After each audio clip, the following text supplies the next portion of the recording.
Hey guys, this is my impromptu review of my Omega Seamaster 300, No Time to Die, the James Bond watch, hence the Walther PPK and the sunglasses from Spectre. So I bought this watch in January of 2023 and I'm coming up on almost 2 years of ownership at this point. And I've never done a watch review, so I'm going to do my best to kind of tell you about the watch, how my experience of owning it has been, and try and get some cool shots of it. It's a little harder than I expected it to be to do up-close videos, but I'll do my best. So the watch is 42 millimeters in diameter by 13.2 millimeters in thickness, made of grade 2 titanium with both the bracelet, this beautiful Milanese mesh, and the case with a really nice brushed finish on there. You've got the domed sapphire crystal, and then both the dial and the bezel are made of aluminium. They have this really neat patinaed look to them. You've got that cool puffy look on the markers. Very, very pretty watch. The complementary colors, the brown is very nice. The tropical color, I guess they call it, but it's this really cool rich chocolatey brown, and that creamy color for the bezel and the markers for the hours. Moving to the back of the watch, you'll see that arrow again, and then you'll see 0552. So that signifies that this is a military watch. And then 9237697 signifies that it's for the Navy and that it's a diver's watch specifically. The letter A stands for the screw down crown, and then you've got 007, of course, for James Bond, and then the 62 is a reference to the year of the first James Bond film, Dr. No, in 1962. Going back to the dial side, this is what the bezel sounds like.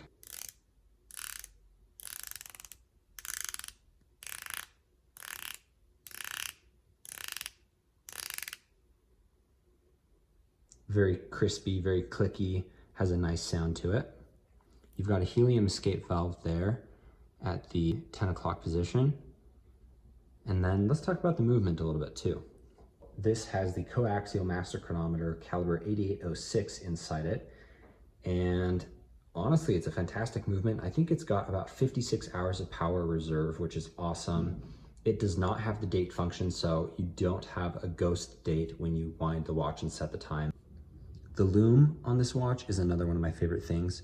On the typical Seamaster, I think you just have the hour markers and maybe the hands that are indicated with lume. But on this Seamaster, you have the entire bezel that is lit up.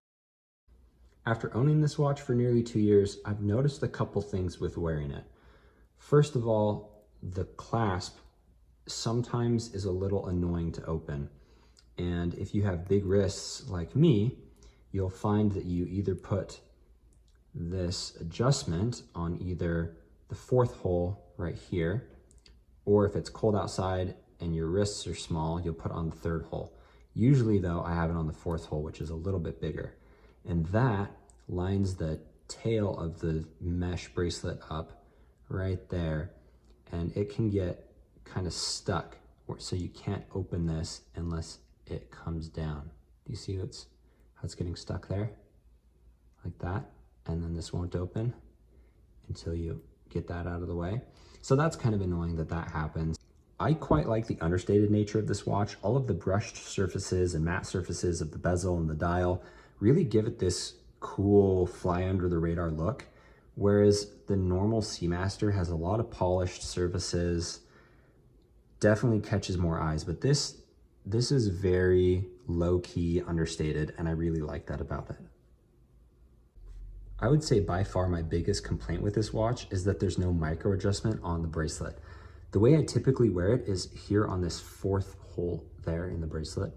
But if it's a cold day or if I haven't eaten enough, I find the bracelet to be a little bit too loose. And if I adjust it down to this 3rd hole right here, it's much too tight.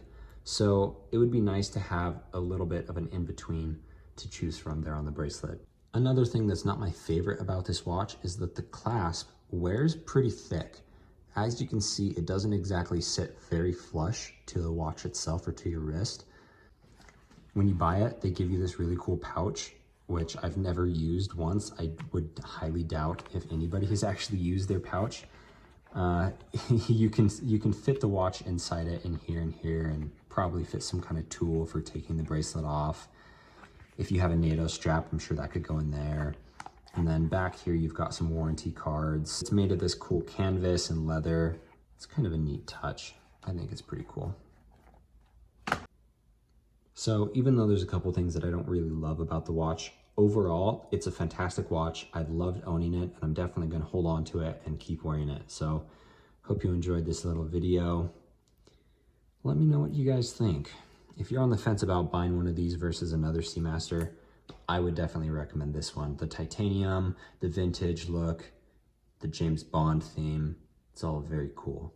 Hope you guys enjoyed.